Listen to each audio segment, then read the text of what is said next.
नमस्कार दोस्तों, समस्त देशवासियों को कमलेश राय का नमस्कार। मैं कमलेश राय, नव भारतवाद सामाजिक संगठन अध्यक्ष। आज आप लोगों के सामने अमीनों की जो बर्खास्तगी की समस्या है उसको उजागर करने के लिए आया हूँ। दोस्तों, बड़ा ही हमारे देश की और हमारे राज्य बिहार की विडंबना है।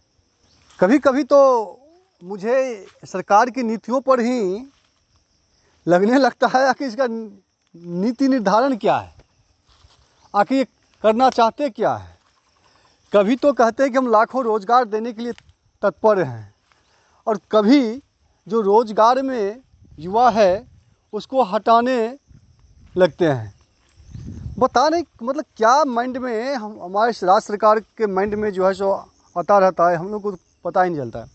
दोस्तों, बड़ा ही दुर्भाग्य का विषय है कि कुछ वर्ष पहले अमीन की बहाली की गई और सारे पॉलिटेक्निक अमीन जो है सो बहाल हुआ। सरकार के ही जो मापदंड थी उसी के मापदंड के अनुकूल वो उन्होंने सारे डॉक्यूमेंट वेरिफिकेशन करके उनको नौकरी पर रखा। विभिन्न अंचलों में उन अमीनों को पदस्थापित किया और उनका वेतनमान भी चालू, तनख्वाह भी देने लगे। लेकिन समय समय पर फिर उसे हटाने की प्रक्रिया में सरकार लग गई। आखिर क्यों? आखिर कारण क्या होता है, इसका वजह क्या होता है?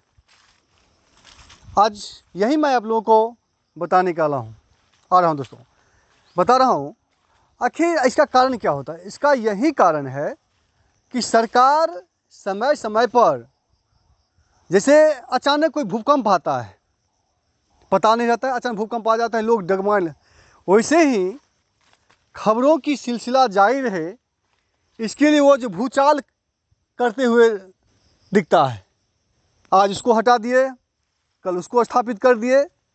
यही विडंबना बारंबार चलता रहता है।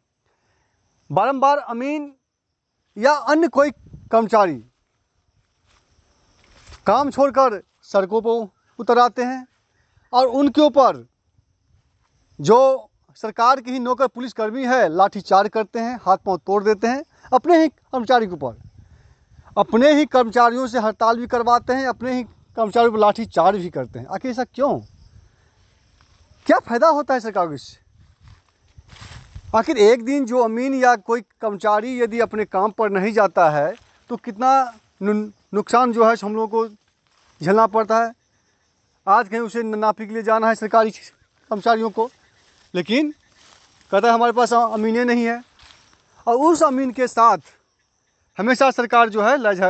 आज देखिए पटना के सड़कों पर सभी अमीन जो है सो धरना पर उतरे और अपने अधिकारों की मांग कर ही रहे थे, उसलिए आवाज़ उठाया तो लाठी डंडाओं से चूर दिया गया। क्या यही हमारा लोकतंत्र है? क्या यही हमारे भारत का संविधान है, जहां एकदम समानता और स्वतंत्रता की बात करते हैं और वहीं दूसरी ओर हमें लाठियों से चूर दिया जाता है? क्या यही अंग्रेजी शासन है? क्या हमें यह महसूस हो जाए कि आज भी हम आज़ाद हिंदुस्तान के नहीं, परतंत्र गुलाम है, जो सरकार की जो नीतियां हैं, सरकार जो चाहेंगे वही होगा। यदि हम अपने अधिकार के लिए मांग कर करते हैं तो हमें पीटा जाता है, हमारे शरीर को लाठियों से चूर दिया जाता है।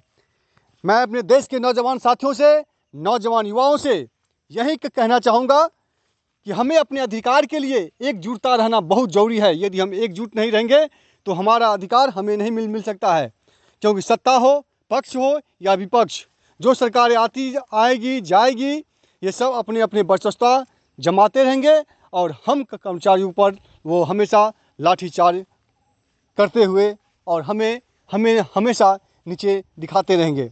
इसीलिए हम युवाओं को, चाहे वो किसी भी क्षेत्र में किसी भी विभाग के कर्मचारी हो, वो एक होकर अपनी समस्या को रखें और उजागर करें, जिससे सरकार को भी लगे नहीं, यदि एक कर्मचारी के साथ हो रहा है तो कल हमारे साथ भी होगा। इसीलिए हम सब आज अमीन का सहयोग करें और एक साथ मिलकर जय हिंद, जय भारत, जय बिहार।